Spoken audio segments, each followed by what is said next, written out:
Mainstream entertainment. Ruslan. What do you think about all of the QAnon stuff that's been going around? I've seen a lot of, I guess, my extended family kind of like starting to get into it, and I just wanted to get your take on it. Can you define for everybody watching what QAnon is? Because people may not know. I have an idea, but the more specific you can get, I think the better I could give you my thoughts on the topic. Yeah, so QAnon basically is this super right-wing conspiracy, I guess, that they think that the Democrats are trying to take over the government and that Donald Trump is going to save everybody, and that, like, the COVID vaccines, the mark of the beast, it's all this kind of crazy stuff. But basically it's centered around Donald Trump saving everybody from the evil Democrats, if that makes sense. All right. That was a great, concise definition. I think, and this is just my opinion, I did a couple of videos kind of touching on some of the conspiracy stuff. I did a video why I think conspiracies are trash. You guys could look that up. QAnon, the mark of the beast is in the vaccine. Really any conspiracy theory, I think, in my opinion, this is my opinion.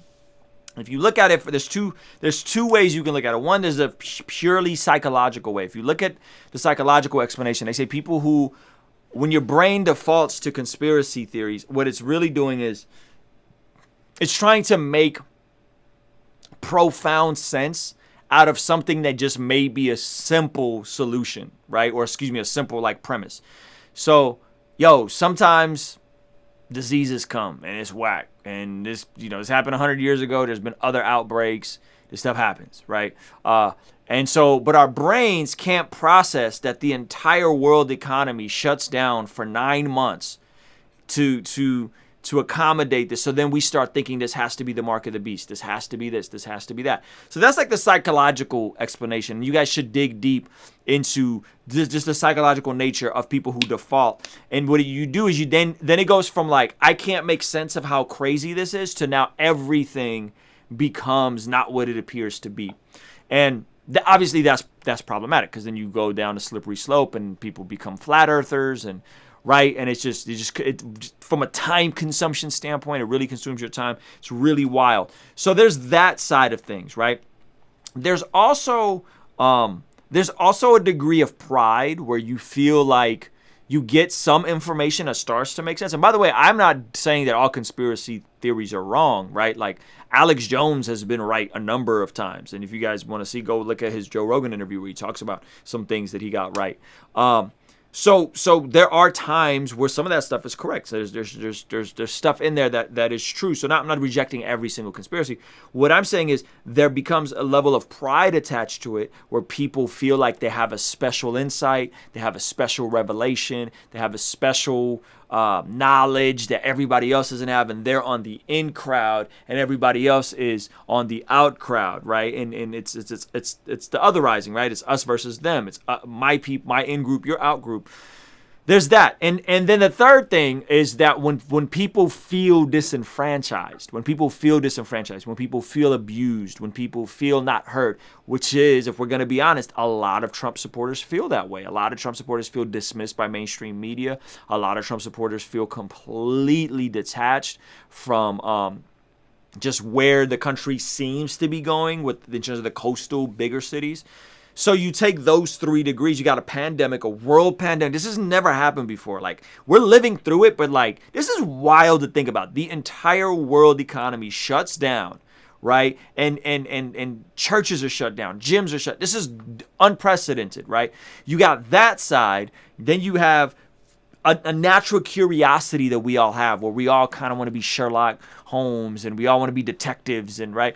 And then you have a group of people that also feel disenfranchised. That creates the perfect conspiracy, and this is no different than any other group, right? This is no different than some of, not all, but some of the far extreme black Hebrew or excuse me, Hebrew Israelites, right? And I'm not talking about my friends like Zadok, or I'm not sure exactly where Eshan falls, but like me and Zadok talk all the time, right? There's a difference between seeing history and saying, oh, I think I could have my ethnic identity can be Hebrew because I see this coming from Africa, versus like the far, like white people can't be saved and my people are the real people of Israel and everybody else is fake, right? And some of those people have came at me on this channel before, and it's pretty wild. What is that? That is, you're trying to make sense of the world. You feel disenfranchised. You're turning on the media and you're seeing stuff happen. It just doesn't make sense. And so then you create this like elaborate conspiracy theory or this elaborate thing. And there's multiple layers to it, man. And so I do my best not to judge those people. But like, and I know some of these, like like one of my friends is like a flat earther, like on social media friend, not real life friend. At some point, you just got to let that stuff go. Like, listen, I'm not going to convince you that the earth isn't flat if you're convinced that the earth is flat. Like, we're just going to have to agree to disagree. You know, but yo, there's like Bible believing, Jesus loving, good hearted people who think the earth is flat. Some of y'all, statistically speaking, I bet you there's one or two of you guys watching this right now. There might be even some of y'all in the Zoom chat that think the earth is flat. And I can show you the videos. I can show you the evidence, right? I can show you the evidence where they take the experiment and they do the laser that shoots a couple miles across, and the laser, if the earth is really flat, the laser should land at the same exact spot, and the laser doesn't land at the exact spot, proving that the earth is not flat, right? They spent like $100,000 on some laser, right? This is in their documentary. I can show you guys that clip and you'll be like, nah, man, no. Like, they disprove their own theories, but you can't convince somebody with logic and reason and evidence when they've already went down that road. My concern, honestly, Jacob, isn't for what they believe or don't believe, because I feel like those beliefs are fluid. My concern is, what are they doing with their free time? Like, you could be building a business right now. You could be working on your personal skills. You could be working on your mental development, your cognitive thinking, right? It's to me, I'm more concerned about that. I'll give you an example, and this is a flawed metaphor, but just follow me for a second, Jacob. I'm gonna go back to you. There was a picture I saw. It was a meme. And it was, you guys saw like the Kobe Bryant picture when he's holding his trophy, and they recreated this pose, but instead of them holding a trophy, they were holding a PS5, right? They were sitting there posed just like Kobe Bryant, right? Instead of instead of holding a trophy, they were sitting there holding their PS5 with the same look on their face, right? And I thought to myself, like, that is where we are as a people, right? Where we rather be distracted. Like, that's not the same thing. Like, you getting your hands on a PS5 is not the same thing as the work, the effort, the dedication, the sacrifice that Kobe Bryant had to put in to get that trophy. But that's the era that we live in. We rather sit here, be distracted, play video games, watch QAnon videos, watch conspiracy theory videos on YouTube than in actually like developing a skill and developing a mentality. More importantly, a mentality, a grind, a hustle, a grit to actually get to where we want to be. It's easier to just check out and, like, be a victim to an extent, and there are definitely victims. Don't get me twisted. I don't feel like the way Trump supporters are treated by the media is fair at all. Like, to dismiss them all as racist and mean, like, that's not cool. Like, so I get it, but then to like therefore go and make these elaborate concoctions, I think it's whack. You know what I mean? I think it's not helpful. So what? Yeah, I mean, I would totally agree with that.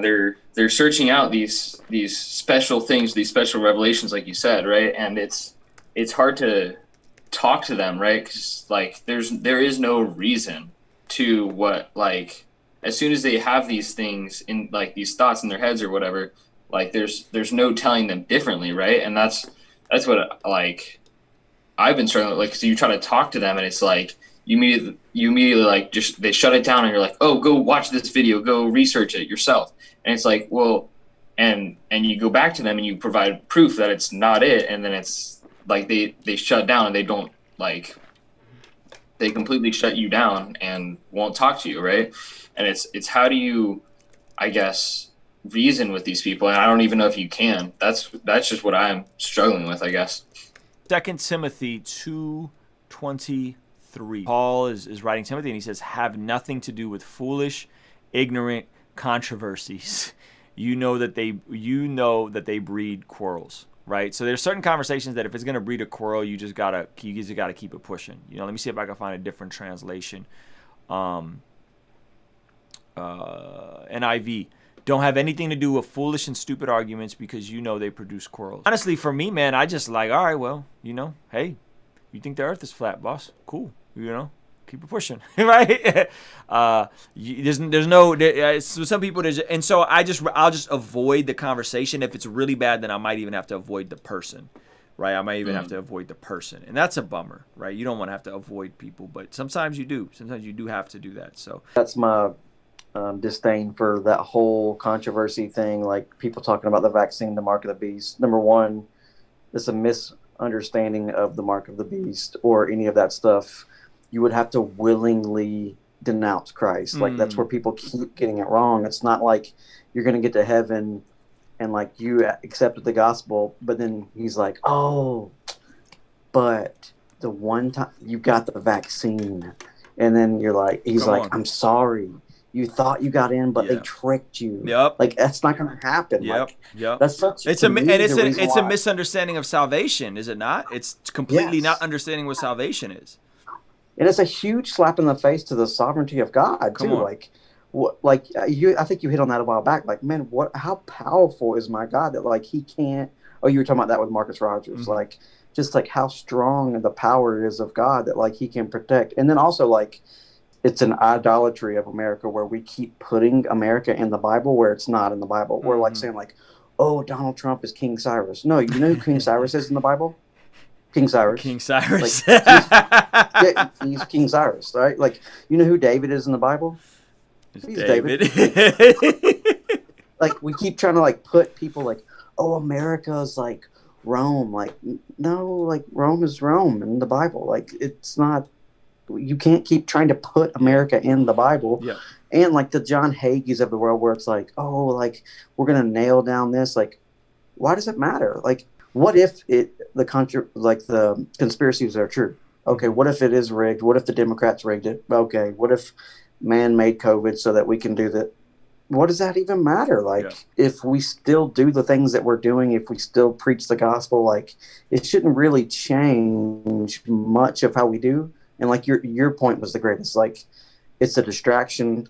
If we spend hours researching like all these controversies, what if we turned those hours into investing in our kids making sure our kids know the Bible well and making sure our kids are learning things about like the war on drugs. And I mean, you've hit me to so many things that I'm learning. I'm spending more of my time trying to invest on like gaining wisdom in those areas. If I know Jesus is coming back and I love Jesus, then why does it matter how the world ends? Your head knowledge has to compel you to actually do something with the information, to love your neighbor as yourself, right? To do something with that. So if it's just about head knowledge, then it relinquishes you of ever having to apply and to be obedient to anything. So it's just information, useless information floating around in there about these ideas and that ideas and that idea. And it's like, look, hey, I don't know, man. Some of that stuff could be true. Who knows? But is it causing you to love your wife? Is it causing you to lay down your life for your brother? Is it causing you to live more sacrificially? Usually, no. Usually it's causing the opposite. Usually it's causing you to revert into more isolation, revert into more pride, revert into more arrogance, and not to actually lay down your life. And so for that measure, you're totally right. Like, yo, we could be using our time to invest into others, invest in the skills, so on and so forth.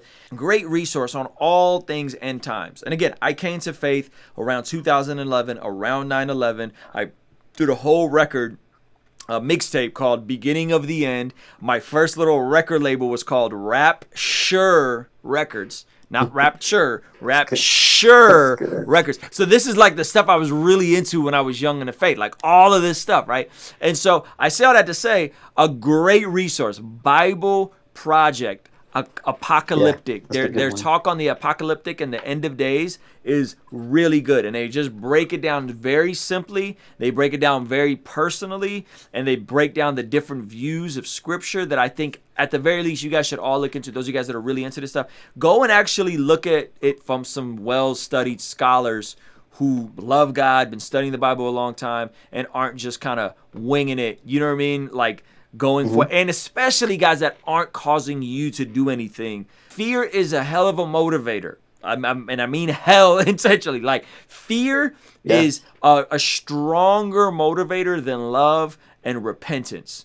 Right? Fear is a stronger motivator. So if people can make you afraid, it's more likely that will create an emotional reaction and less about you being obedient to the fathers. And you know, and to give some practical on, if you have people in your life that are like that, try to exhort them to love other people, no matter who they voted for, or if they are for some opinion or some topic or whatever. Because really, a lot of it to me, it just seems like another thing to divide us. Yeah. Right? Because that's what just the constant perpetual thing that they push in the media. Then you have this weird stuff coming out of the right and the left field on these secret websites. It's all about division when we should trying to seek to push the consciousness to love. Come on. Right? To help people. How about to love your enemy? That see they see, we talk about QAnon and the Democrats. How about love your enemy? Hey, love your enemy, but the Democrats. I'm supposed to love my neighbor. I'm supposed to love my enemy, but not the Democrats, because they're they're a different degree of evil. Yo, so thank you guys for watching. Now, let me know what you think about these topics in the comments. Keep it peaceful, though. King Stream Entertainment. Ruslan.